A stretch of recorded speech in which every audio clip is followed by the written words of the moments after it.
नमस्कार दोस्तों, स्वागत है आपका इस नई वीडियो में। आज हम आपके लिए फोटोसिंथेसिस का दूसरा पार्ट लेकर आए हैं। फोटोसिंथेसिस का पहला पार्ट मैं सजेस्ट करूंगा, जिसने नहीं देखा है वो ज़रूर देख लें। इस वीडियो को समझने से पहले आपको उस वीडियो में जो कुछ भी जानकारी है वो पता होना चाहिए।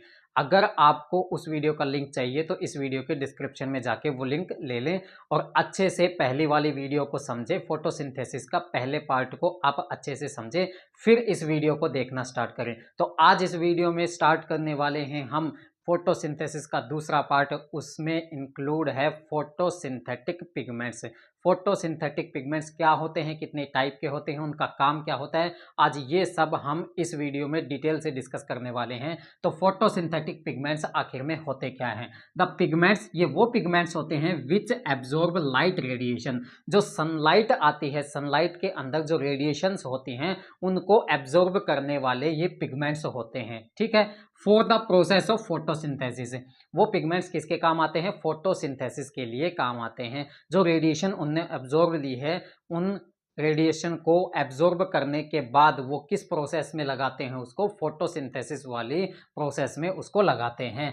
Are called photosynthetic pigment. तो उन पिगमेंट को हम फोटोसिंथेटिक पिगमेंट कहते हैं। तो the pigment which absorb light radiation, ये वो पिगमेंट हैं जो लाइट रेडिएशन को एब्जॉर्ब करते हैं। किस प्रोसेस के लिए? फोटोसिंथेसिस की प्रोसेस के लिए। उन्हें ही हम फोटोसिंथेटिक पिगमेंट के नाम से जानते हैं। अब फोटोसिंथेटिक पिगमेंट एक नहीं, दो नहीं, तीन टाइप के होते हैं। तीन टाइप के फोटोसिंथेटिक पिगमेंट आपको कौन सी ऑर्गेनली में देखने को मिलेंगे? क्लोरोप्लास्ट ऑर्गेनली में देखने को मिलेंगे। तो क्लोरोप्लास्ट एकमात्र ऐसी ऑर्गेनली है, ये वो पावर है जो प्लांट को मिलती है, जिससे प्लांट अपना फूड खुद बना सकता है, फोटोसिंथेसिस कर सकता है। और उस क्लोरोप्लास्ट में प्रेजेंट होते हैं फोटोसिंथेटिक पिगमेंट्स। और वो फोटोसिंथेटिक पिगमेंट कितने टाइप के होते हैं? तीन टाइप के होते हैं। कौन कौन से? फर्स्ट है क्लोरोफिल, सेकंड है कैरोटिनॉइड्स और थर्ड है फाइकोबिलिन्स, या फिर हम उन्हें बिलीप्रोटीन भी कह सकते हैं। तो तीन टाइप के फोटोसिंथेटिक पिगमेंट्स आज हम इस वीडियो में डिस्कस करने वाले हैं। पहला क्लोरोफिल, दूसरा कैरोटिनॉइड्स और तीसरा फाइकोबिलिन्स या फिर बिलीप्रोटीन्स। जो कैरोटिनॉइड्स होते हैं वो मेनली दो प्रकार के होते हैं, कैरोटीन्स और ज़ैंथोफिल। अब इस वीडियो में आगे चल करके हम इन तीनों को डिटेल में डिस्कस करने वाले हैं। स्टार्ट करते हैं फर्स्ट पिगमेंट से, जिसे हम क्लोरोफिल कहते हैं। क्लोरोफिल क्या है? These are green pigments. Chlorophyll एक तरह के ग्रीन पिगमेंट्स हैं, ग्रीन कलर पिगमेंट्स हैं, विच एब्जॉर्ब विजिबल रेज। जो सनलाइट के अंदर विजिबल रेज होती हैं उनको एब्जॉर्ब करती हैं, और कुछ न कुछ IR रेडिएशन, मतलब कुछ कुछ इंफ्रारेड रेडिएशन को भी ये एब्जॉर्ब कर लेती हैं।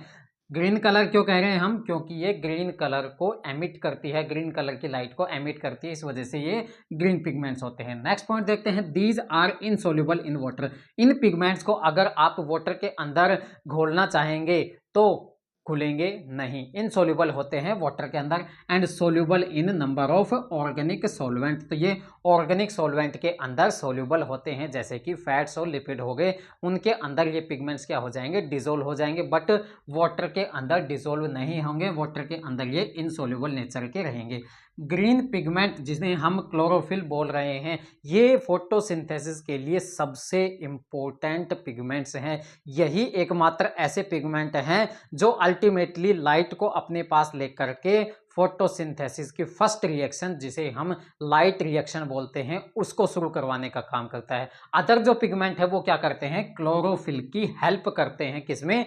लाइट को एब्जॉर्ब करने में। अल्टीमेट कौन सा पिगमेंट है? क्लोरोफिल पिगमेंट है। इसी के पास सारी लाइट आकर के इकट्ठी होती है और वही लाइट क्या करती है? लाइट रिएक्शन को स्टार्ट करने में हेल्प करवाती है। नेक्स्ट देखते हैं, in plant kingdom. Plant kingdom के अंदर chlorophyll are of various type. Chlorophyll के कई टाइप हो सकते हैं। प्लांट किंगडम मतलब जितने भी प्लांट आप देखते हैं, एल्गी से लेके एंजियोस्पर्म तक, उनके अंदर हम देखें तो क्लोरोफिल कई टाइप की पाई जा सकती हैं। वो कौन कौन सी हो सकती हैं? क्लोरोफिल ABCDEF, ये किसी के भी अंदर हो सकती है। प्लांट हो सकते हैं या फिर फोटोसिंथेटिक बैक्टीरिया हो सकते हैं, उनमें भी क्लोरोफिल पाई जा सकती है।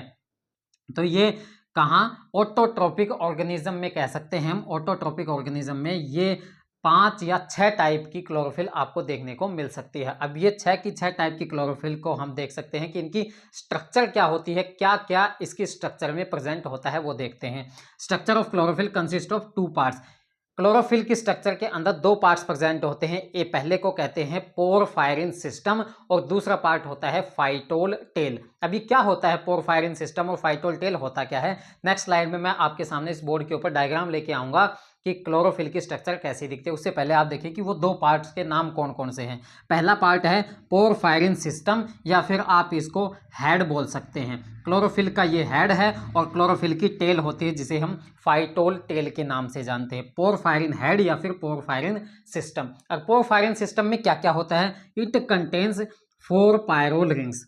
पोरफायरिन सिस्टम में क्या क्या होता है, 4 पायरोल रिंग्स होती हैं और चारों की चारों पायरोल रिंग्स एक दूसरे से अटैच होती हैं, जुड़ी हुई होती हैं by the bond. This is called methane bridge. Methane bridge से सारे के सारे पायरोल रिंग्स एक दूसरे से जुड़े हुए होते हैं। तो यहाँ पे लिखा है it contains 4 pyrrole rings joined together by methane bridge. 4 pyrrole rings जब मीथेन ब्रिज के साथ जुड़ जाती हैं और उनके सेंटर में, उनके न्यूक्लियस में कौन प्रेजेंट होता है, मैग्नीशियम प्रेजेंट हो, तो उसे हम पोरफायरिन सिस्टम के नाम से जानते हैं, पोरफायरिन हेड के नाम से जानते हैं। अब फाइटोल टेल क्या होती है, फाइटोल टेल 20 कार्बन की लंबी चेन होती है जिसके अंदर अल्कोहल ग्रुप प्रेजेंट होता है। It is an alcoholic 20 carbon long chain. Carbon carbon इस तरह से जुड़ करके क्या करते हैं, 20 कार्बन की एक चेन बनाते हैं जिसके अंदर अल्कोहलिक ग्रुप भी प्रेजेंट होता है। इसी वजह से हम उसे बोल रहे हैं alcoholic 20 carbon long chain bind with 4th pyrrole ring. अब पोरफायरिन सिस्टम के अंदर 4 पायरोल रिंग हैं, उनमें से चौथी रिंग के साथ कौन अटैच होगा, ये फाइटोल टेल प्रेजेंट होगी, फाइटोल टेल अटैच होगी। अब फाइटोल टेल और पोरफायरिन सिस्टम एक साथ जुड़ करके किसका फॉर्मेशन करेंगे, एक क्लोरोफिल पिगमेंट का फॉर्मेशन करेंगे। तो 2 पार्ट्स बताए मैंने क्लोरोफिल की स्ट्रक्चर के अंदर, पोरफायरिन सिस्टम जिसे हम पोरफायरिन हेड के नाम से भी जान सकते हैं। पोरफायरिन हेड के अंदर क्या क्या होता है, 4 पायरोल रिंग होती हैं और चारों की चारों पायरोल रिंग एक दूसरे से जुड़ी हुई होती हैं, अटैच होते हैं, बॉन्डेड होती हैं। किस ब्रिज से, जिसे हम मीथेन ब्रिज के नाम से जानते हैं। अब चारों की चारों पायरोल रिंग इस तरह से जुड़ गई एक दूसरे से, 1 2 3 4 सारी की सारी इस तरह से जुड़ गई, ठीक है। अब इसके न्यूक्लियस में प्रेजेंट होता है मैग्नीशियम। अब मैग्नीशियम भी इन चारों पायरोल रिंग से जुड़ा हुआ होता है। तो इस तरह का स्ट्रक्चर जो बनेगा इसे हम पोरफायरिन हेड के नाम से जानते हैं या फिर पोरफायरिन सिस्टम के नाम से जानते हैं। नेक्स्ट है phytol tail. Phytol tail present होती है जैसे कि ये पहली पायरोल, दूसरी पायरोल, तीसरी और चौथी पायरोल रिंग है। अब चौथी पायरोल रिंग के साथ क्या जुड़ा होता है, ये टेल जुड़ी हुई होती है जो किसकी बनी हुई होती है, 20 कार्बन की जुड़ी हुई होती है। 20 कार्बन होते हैं उसके अंदर और अल्कोहलिक ग्रुप प्रेजेंट होता है। तो यही लिखा हुआ है कि it is an alcoholic 20 carbon long chain bind with 4th pyrrole ring. जो चौथी पायरोल रिंग है इसके साथ ये टेल बाउंड होती है। तो ये जो पूरी स्ट्रक्चर होती है अल्टीमेटली क्या कहलाती है, एक क्लोरोफिल की कंप्लीट स्ट्रक्चर कहलाती है। अब इन सारी क्लोरोफिल के टाइप में थोड़ा थोड़ा डिफरेंस होता है जो मैं आगे चल के बताऊंगा। स्ट्रक्चर के बेस के ऊपर ही डिफरेंस मिलेगा आपको कि जो क्लोरोफिल ए है उसमें कुछ और प्रेजेंट होगा, क्लोरोफिल बी है उसके अंदर थोड़ा सा डिफरेंस होगा। स्ट्रक्चर के अंदर बहुत ही माइन्यूट डिफरेंस मिलेंगे, इसी की वजह से इनका नाम बदल करके ABCDE रख दिया गया, जो आगे चल के नेक्स्ट स्लाइड में मैं आपको इस क्लोरोफिल की स्ट्रक्चर बताने वाला हूं कि तो कैसी क्लोरोफिल की स्ट्रक्चर होती है। ये है आपके सामने क्लोरोफिल की स्ट्रक्चर। मैंने अभी बताया कि क्लोरोफिल की स्ट्रक्चर में 2 पार्ट होते हैं। पहला होता है पोरफायरिन हेड या फिर पोरफायरिन सिस्टम और दूसरा होता है फाइटोल टेल, जो कि इस स्ट्रक्चर में आपको आसानी से नजर आ रहा है। ये जो पोर्शन है इस पोर्शन को हम पोरफायरिन हेड के नाम से जानते हैं और 4th पायरोल रिंग के साथ जो ये टेल अरेंज है, टेल जो अटैच है उसे हम क्या कह रहे हैं, फाइटोल टेल के नाम से जान रहे हैं। तो आइए देखते हैं कि पोरफायरिन हेड में क्या क्या पोर्शन प्रेजेंट होते हैं, क्या क्या पार्ट्स होते हैं और वो किस तरह से एक दूसरे के साथ जुड़े हुए होते हैं। पिछली स्लाइड में मैंने बताया कि पोरफायरिन हेड के पास 4 पायरोल रिंग्स प्रेजेंट होती हैं, 4 पायरोल रिंग्स होती हैं। वो कौन कौन सी हैं, जो ये आपको डार्क लाइनिंग में एक जो रिंग नजर आ रही है, 5 मेंबर्ड रिंग नजर जो आ रही है, इसमें मेंबर 5 हैं। उन 5 मेंबर में से एक नाइट्रोजन है और बाकी के 4 कौन से हैं, कार्बन है। तो यहाँ पे जो कॉर्नर आपको नजर आ रहे हैं, इन कॉर्नर को हम कह रहे हैं कार्बन, और एक नाइट्रोजन यहाँ प्रेजेंट है। तो इस पायरोल रिंग के अंदर क्या है, पायरोल रिंग क्या है, 5 मेंबर्ड रिंग है जिसके पास एक नाइट्रोजन और 4 कार्बन प्रेजेंट होते हैं। इसी तरह पहली पायरोल रिंग, दूसरी पायरोल रिंग, तीसरी पायरोल रिंग और चौथी पायरोल रिंग एक तरह से ही अटैच होते हैं जिसमें नाइट्रोजन इनवर्डली प्रेजेंट होता है। मतलब कि चारों पायरोल रिंग इस तरह से अरेंज होंगी कि इनका नाइट्रोजन सेंटर की तरफ रहेगा। ठीक है, तो यहाँ पे देख सकते हो कि इन चारों पायरोल रिंग का जो नाइट्रोजन है सेंटर की तरफ ही मुंह कर रखा है इसने। ठीक है, अब ये जो सेंटर की तरफ नाइट्रोजन प्रेजेंट है, ये नाइट्रोजन बॉन्ड बनाएगा न्यूक्लियस में प्रेजेंट किसके साथ, मैग्नीशियम के साथ। तो यहाँ न्यूक्लियस में, इस हेड के न्यूक्लियस की बात कर रहे हैं, इस हेड के न्यूक्लियस में मैग्नीशियम प्रेजेंट होता है जो बॉन्ड बनाता है किसके साथ, 4 पायरोल रिंग्स के नाइट्रोजन के साथ। तो मैंने जब डेफिशिएंसी सिम्टम्स बताए थे अलग अलग एलिमेंट की वजह से, तो उसमें बताया था कि नाइट्रोजन या फिर मैग्नीशियम की वजह से क्या होता है, क्लोरोसिस देखने को मिलती है। क्लोरोसिस क्यों देखने को मिलती है, क्योंकि क्लोरोफिल का लॉस होता है। अगर नाइट्रोजन नहीं होगा तो ये पायरोल रिंग्स नहीं बनेंगी, जाहिर सी बात है इसमें नाइट्रोजन की जरूरत पड़ रही है। अगर मैग्नीशियम नहीं होगा तो पोरफायरिन हेड नहीं बन पाएगा, मैग्नीशियम सेंटर में अब्सेंट रहेगा तो क्लोरोफिल की स्ट्रक्चर नहीं मेंटेन रह पाएगी, इस वजह से क्लोरोसिस देखने को मिलता है। तो इसमें हम बता सकते हैं कि यहाँ पे नाइट्रोजन और मैग्नीशियम एक दूसरे के साथ बॉन्डेड रहते हैं। तो मैंने बताया कि 1, 2, 3 और 4 4 पायरोल रिंग्स एक दूसरे के साथ, ये चारों पायरोल रिंग मैग्नीशियम के साथ तो अटैच हैं, जो मैग्नीशियम सेंटर में प्रेजेंट है, बट चारों पायरोल रिंग एक दूसरे के साथ भी अटैच होते हैं by the methane bridge. Methane bridge किसको बोला है, जो आपके सामने अब मैं ड्रॉ कर रहा हूं, इसे मीथेन ब्रिज के नाम से जानते हैं, जो 2 पायरोल रिंग्स को एक ब्रिज से जोड़ रही है, एक बॉन्ड से जोड़ रही है, जिसे हम मीथेन ब्रिज के नाम से जानते हैं। इसी तरह first and second pyrrole ring भी मीथेन ब्रिज से जुड़ी हुई होगी, फर्स्ट एंड फोर्थ भी मीथेन ब्रिज से जुड़ी हुई होगी, फोर्थ एंड थर्ड भी मीथेन ब्रिज से जुड़ी हुई होगी, और थर्ड एंड सेकंड भी मीथेन ब्रिज से ही अटैच रही होगी। ठीक है, तो इस तरह से क्या बनता है, पोरफायरिन हेड का फॉर्मेशन होता है। मैंने आपके सामने एक्सप्लेन कर दिया है कि first, second, third and fourth pyrrole rings एक दूसरे के साथ किस बॉन्ड से अटैच होती हैं, that is called methane bridge. और सारी के सारी पायरोल रिंग सेंटर में प्रेजेंट मैग्नीशियम के साथ बॉन्डेड रहती हैं। अब देखते हैं कि फाइटोल टेल क्या होता है। ये जो 20 कार्बन की चेन आपको नजर आ रही है, ये क्या है, फाइटोल टेल है, जो कि 4th पायरोल रिंग के साथ अटैच है, जो मैंने पिछली स्लाइड में बताया था कि फाइटोल टेल किस तरह से अरेंज होती है। अब देखिए कि यहाँ जो मैंने स्ट्रक्चर बनाई है, ये कौन से क्लोरोफिल की है, ये स्ट्रक्चर है क्लोरोफिल ए की स्ट्रक्चर है। अगर ये क्लोरोफिल ए की स्ट्रक्चर है तो क्लोरोफिल बी की स्ट्रक्चर कैसी होगी, क्लोरोफिल सी की स्ट्रक्चर कैसी होगी, और क्लोरोफिल डी की स्ट्रक्चर कैसी होगी। इनमें थोड़ा थोड़ा सा डिफरेंस है, जो आप ध्यान से सुनेंगे तो आपको समझ में आ जाएगा। अब आप यहाँ ध्यान दीजिए कि यहाँ फर्स्ट पायरोल रिंग के ऊपर CH double bond CH2 group present है, और सेकंड पायरोल रिंग के ऊपर ये CH3 ग्रुप प्रेजेंट है। इन दोनों के अंदर ही डिफरेंस की वजह से क्या बनता है, क्लोरोफिल बी और क्लोरोफिल डी के अंदर अंतर आता है। देखते हैं कैसे अंतर आता है। अब ये जो पूरी स्ट्रक्चर है ना, ये है क्लोरोफिल ए की। अब ये क्लोरोफिल बी से कैसे डिफरेंस रखता है, देखते हैं कि क्लोरोफिल बी की आप अगर स्ट्रक्चर देखोगे तो सेम ऐसे ही मिलेगी, बस एक डिफरेंस होगा। एक डिफरेंस क्या होगा कि यहाँ पे CH3 ना होकर के यहाँ पे कौन सा ग्रुप आ जाएगा, यहाँ पे CHO ग्रुप आ जाएगा। तो ये एक छोटा सा डिफरेंस है। अगर यहाँ पे CH3 रहता तो ये क्या होती, क्लोरोफिल ए की स्ट्रक्चर होती। अगर CH3 ना होकर के यहाँ पे CHO आ जाए तो ये स्ट्रक्चर किसकी कहलाई जाएगी, क्लोरोफिल बी की स्ट्रक्चर कहलाई जाएगी। तो देखा आपने, एक छोटा सा डिफरेंस है, एक छोटे से ग्रुप की वजह से इसका नाम बदल गया, क्लोरोफिल ए से क्लोरोफिल बी नाम आ गया इसका। अब देखते हैं क्लोरोफिल सी का क्या मतलब है, क्या स्ट्रक्चर होती है क्लोरोफिल सी की। क्लोरोफिल सी एकदम कैसी होगी, क्लोरोफिल ए की जैसी होगी, बट एक डिफरेंस कि उसके अंदर फाइटोल टेल अब्सेंट होगी, उसके अंदर फाइटोल टेल ही नहीं होगी। मतलब सिर्फ और सिर्फ पोरफायरिन हेड जिस क्लोरोफिल के अंदर प्रेजेंट हो, ओनली पोरफायरिन हेड प्रेजेंट हो तो उसे हम क्लोरोफिल सी के नाम से जानेंगे। तो क्लोरोफिल सी और क्लोरोफिल ए में क्या डिफरेंस है? क्लोरोफिल ए के अंदर टेल एंड हेड दोनों प्रेजेंट होते हैं, बट क्लोरोफिल सी में हेड प्रेजेंट होता है, टेल अब्सेंट होती है। ठीक है, तो ये हो गया किसके बारे में? Chlorophyll A, chlorophyll B, chlorophyll C के अंदर डिफरेंस। अब बात कर लेते हैं क्लोरोफिल डी के अंदर क्या होता है।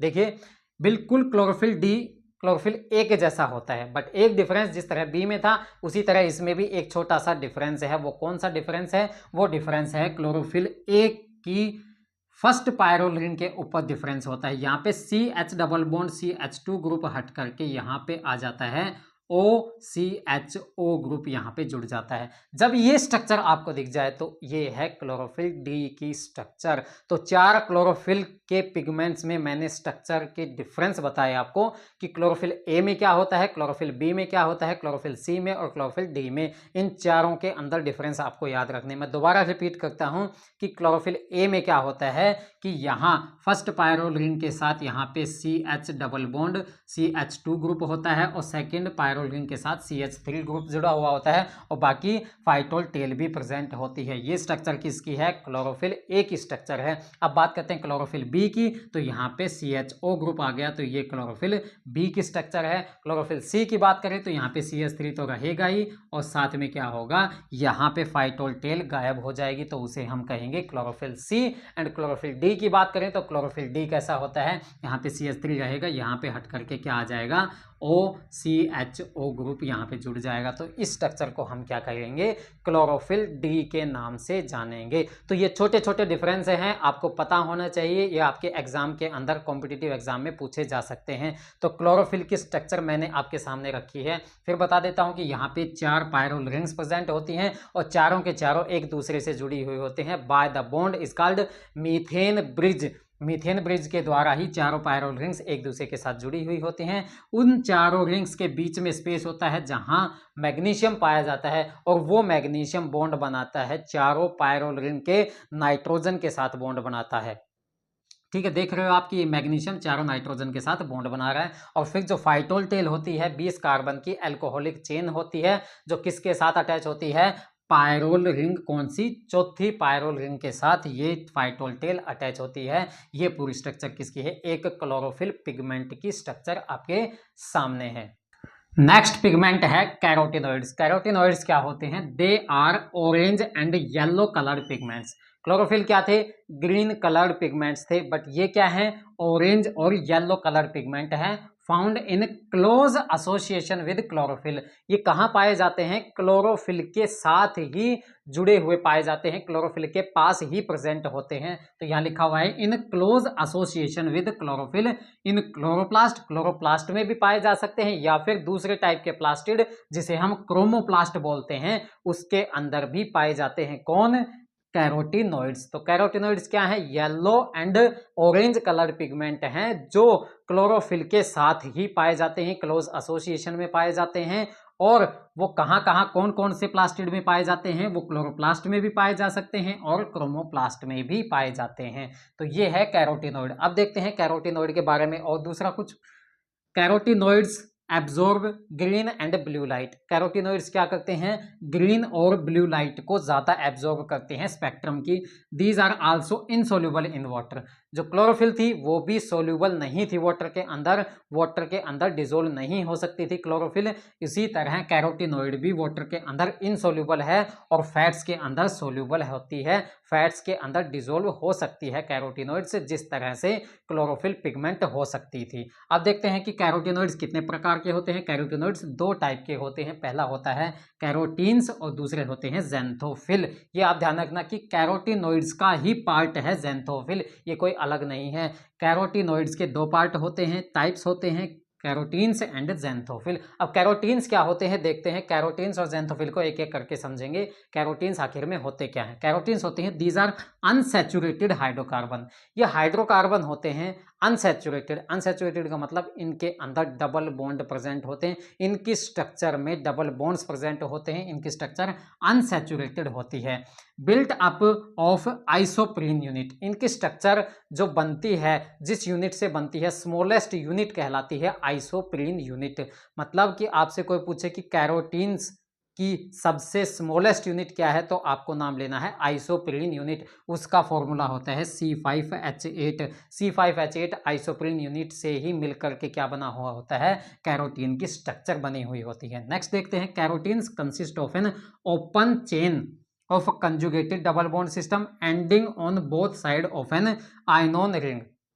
तो इसकी स्ट्रक्चर इस तरह से बताई गई है कि दो तरफ क्या है, आयनोन रिंग प्रेजेंट है। एक आयनोन रिंग ये है, एक आयनोन रिंग ये है। अब ये दोनों आयनोन रिंग क्या हैं, एक दूसरे से जुड़े हुए हैं एक लॉन्ग चेन ऑफ हाइड्रोकार्बन, जिसके अंदर, इस लॉन्ग चेन ऑफ हाइड्रोकार्बन के अंदर जिससे क्या जुड़े हुए हैं, दो आयनोन रिंग जुड़ी हुई हैं। इस लंबे हाइड्रोकार्बन चेन के अंदर क्या प्रेजेंट है, कंजुगेटेड डबल बॉन्ड्स प्रेजेंट हैं। तो इसके अंदर यही लिखा हुआ है कि an open chain of conjugated double bond system ending on both side with an ionone ring. तो दो आयनोन रिंग एक दूसरे से कंजुगेटेड डबल बॉन्ड के हाइड्रोकार्बन चेन से जुड़े हुए हैं। तो वो स्ट्रक्चर कौन सी है, कैरोटीन्स की स्ट्रक्चर है। तो कैरोटीन्स भी कई टाइप की होती हैं और उसकी स्ट्रक्चर भी अब हम डिस्कस करने वाले हैं।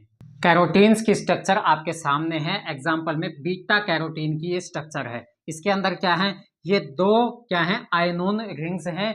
ये दोनों आयनोन रिंग्स जुड़ी हुई हैं एक लॉन्ग चेन ऑफ हाइड्रोकार्बन से, जिसमें क्या प्रेजेंट है, जिसमें कंजुगेटेड डबल बॉन्ड प्रेजेंट है। कंजुगेटेड का मतलब होता है कि एक छोड़ के दूसरे कार्बन के साथ डबल बॉन्ड प्रेजेंट होना, that is called conjugated double bond. तो ये लॉन्ग चेन ऑफ हाइड्रोकार्बन जिसमें कंजुगेटेड डबल बॉन्ड प्रेजेंट है, उनके दोनों एंड के ऊपर कौन है, आयनोन रिंग्स प्रेजेंट हैं। ये स्ट्रक्चर है बीटा कैरोटीन की। अब कैरोटीन्स कई टाइप की हो सकती हैं, अल्फा, बीटा, गामा, एपिसिलोन और फ्लेविसिन। कई टाइप की कैरोटीन्स हो सकती हैं जो मैंने आपके सामने रख दी हैं। अल्फा टाइप ऑफ कैरोटीन्स किसके अंदर पाई जाती हैं, found in higher plants. Higher plants जैसे कि जिम्नोस्पर्म और एंजियोस्पर्म में जो कैरोटीन्स पाई जाती हैं वो पाई जाती हैं alpha type of carotenes. Beta क्या होती है, बीटा किस में पाई जाती है, फाउंड इन एल्गी। एल्गी के अंदर बीटा कैरोटीन पाई जाएगी और कुछ एक हायर प्लांट्स के लीव्स में भी कैरोटीन से पाई जा सकती हैं।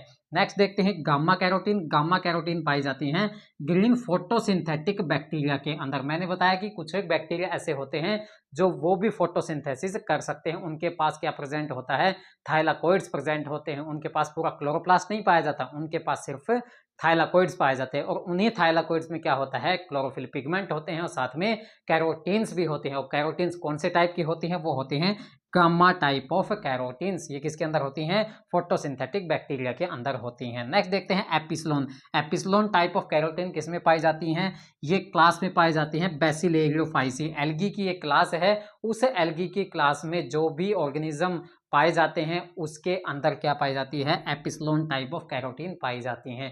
लास्ट है फ्लेविसिन। फ्लेविसिन किसमें पाई जाती हैं, साइनोफाइसी। मतलब साइनोबैक्टीरिया के जो एग्जाम्पल है जैसे कि नोस्टोक हो गया, ओस्लेटेरिया हो गया, एनाबिना हो गया, ये क्या है, साइनोबैक्टीरिया है। ब्लू ग्रीन एल्गी है, उसमें जो कैरोटीन्स पाए जाएंगे वो कौन सी टाइप के पाए जाएंगे, फ्लेविसिन टाइप ऑफ कैरोटीन्स पाए जाएंगे। तो ये 5 टाइप के मैंने कैरोटीन्स आपको बताए हैं। इसकी स्ट्रक्चर मैंने आपको दिखा दी है कि बीटा कैरोटीन की कैसी सैंपल स्ट्रक्चर होती है। इसके अंदर 2 आयनोन रिंग प्रेजेंट होती हैं और दोनों आयनोन रिंग एक दूसरे से जुड़ी हुई होती हैं by the long chain of unsaturated hydrocarbon. Unsaturated type of hydrocarbon की लॉन्ग चेन होती है जो 2 आयनोन रिंग को एक दूसरे से जोड़ती है। तो ये है आपके सामने कैरोटीन्स के बारे में। अब आपके सामने है नेक्स्ट पिगमेंट जिसे हम ज़ैंथोफिल कहते हैं।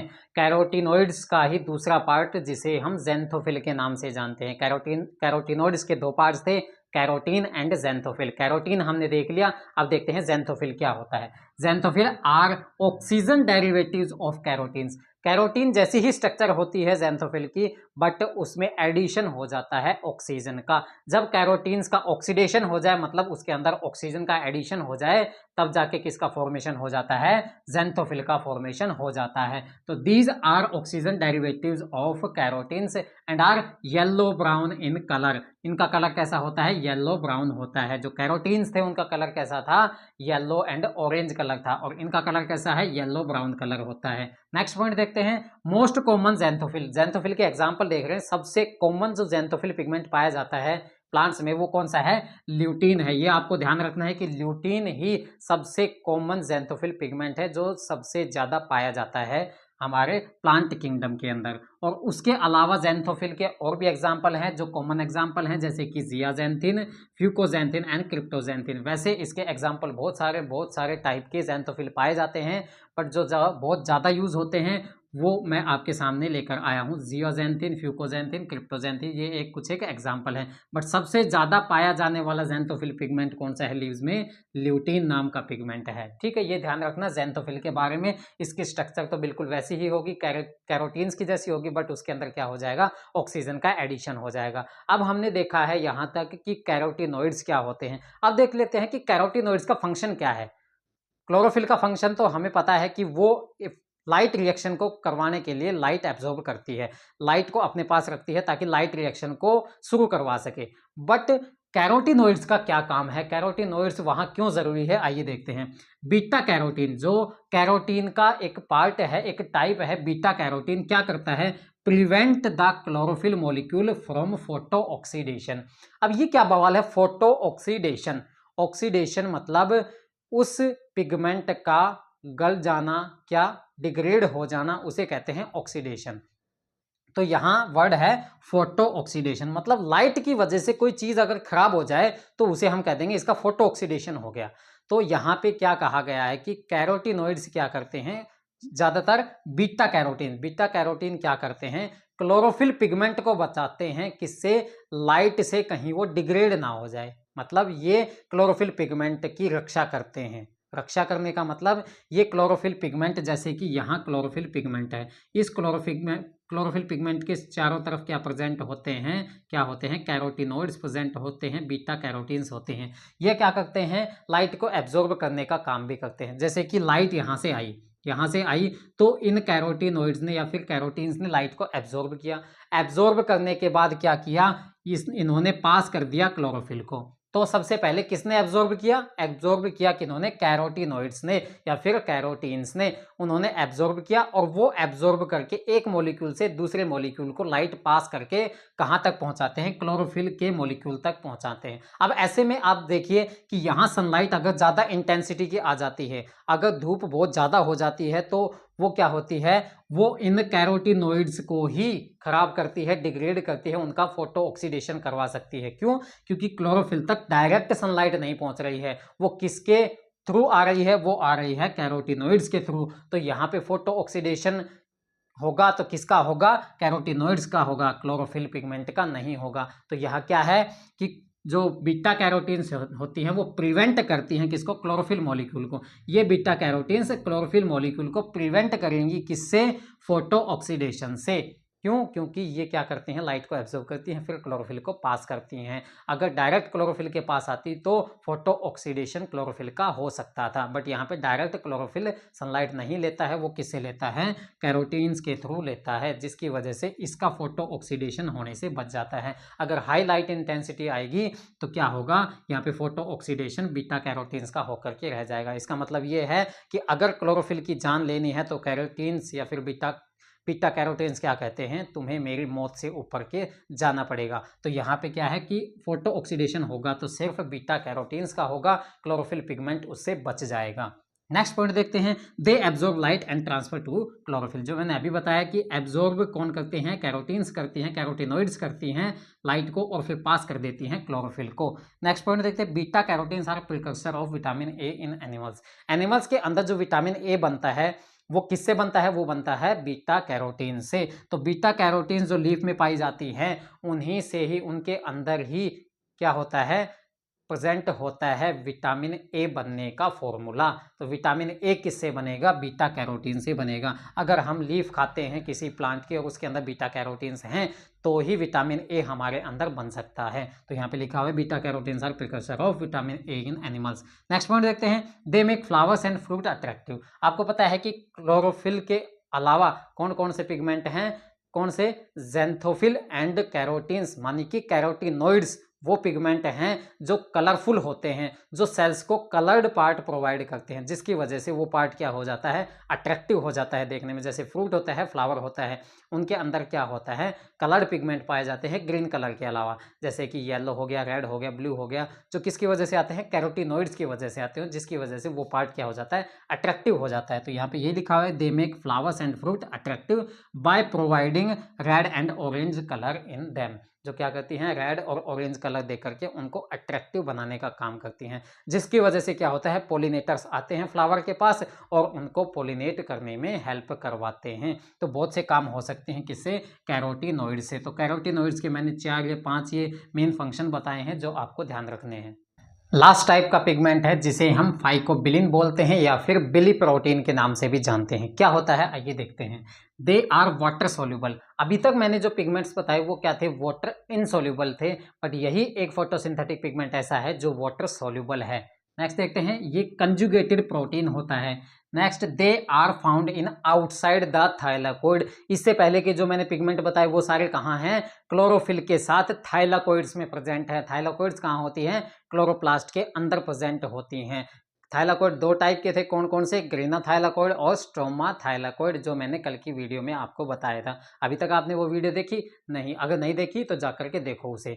तो नेक्स्ट पॉइंट देखते हैं, they are found in outside the thylakoid in small organelle. अगर थाइलाकोइड के अलावा पाई जाती है, उनके बाहर पाई जाती है, तो एक छोटी ऑर्गेनली में पाई जाती है, जिसे कहते हैं फाइकोबिलिसोम्स। तो फाइकोबिलिन्स किस में पाई जाती हैं, फाइकोबिलिसोम्स में पाई जाती हैं। वो कभी भी थाइलाकोइड में नहीं पाई जाएंगी, ये ध्यान रखिएगा। But remain in contact with thylakoid, but ये थाइलाकोइड के कॉन्टैक्ट में बनी रहती हैं। क्यों बनी रहती हैं, क्योंकि ये भी क्या करती हैं, कैरोटीनॉइड्स की तरह लाइट को एब्जॉर्ब करके क्लोरोफिल ए को या फिर क्लोरोफिल बी को पास करती हैं। तो इनका काम भी क्या होता है, through this contact radiation absorb by them are transfer to chlorophyll a. जिस तरह कैरोटीनॉइड्स करती थी कि रेडिएशन को एब्जॉर्ब किया और क्लोरोफिल को पास कर दिया, उसी तरह ये फाइकोबिलिसोम्स में जो फाइकोबिलिन्स है या फिर बिली प्रोटीन्स हैं, वो क्या करती हैं, लाइट्स को एब्जॉर्ब करती हैं, रेडिएशन को एब्जॉर्ब करेंगी और वो क्लोरोफिल को पास कर देंगी, क्योंकि ये कांटेक्ट में रहती हैं थाइलाकोइड के।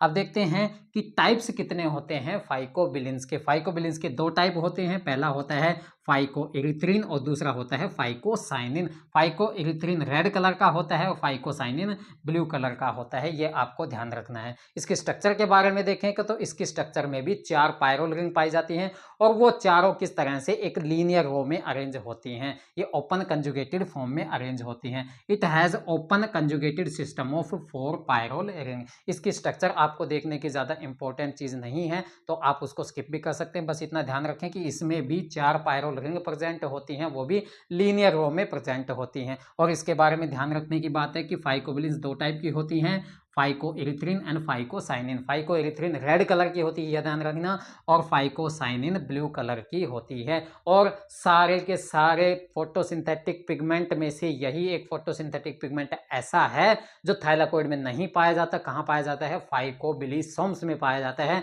और यही फोटोसिंथेटिक पिगमेंट क्या है, वाटर सोल्यूबल है, और सारे क्या हैं, वाटर इनसोल्यूबल हैं। तो आज हमने देखे क्या, फोटोसिंथेटिक पिगमेंट्स। कौन कौन से देखे, क्लोरोफिल देखे, क्लोरोफिल के अंदर chlorophyll A B C D E, ये सारे क्लोरोफिल देखे। उसके अलावा हमने देखे कैरोटीनॉइड्स। कैरोटीनॉइड्स के अंदर हमने क्या देखे, कैरोटीन्स एंड ज़ैंथोफिल। कैरोटीन्स भी कई टाइप की देखी, alpha beta gamma epsilon and फ्लेवेसिन, 5 टाइप के हमने कैरोटीन्स देखे। उसके बाद हमने ज़ैंथोफिल देखा, ज़ैंथोफिल के बाद हमने लास्ट देखा फाइकोबिलिन या फिर बिली प्रोटीन। तो आज की वीडियो हम यहीं ख़त्म करते हैं। अगर आपने पिछली वीडियो नहीं देखी है तो उसको जाकर के देखिए, वहाँ आपको फोटोसिंथेसिस से रिलेटेड बेसिक कॉन्सेप्ट आपको समझाए गए हैं।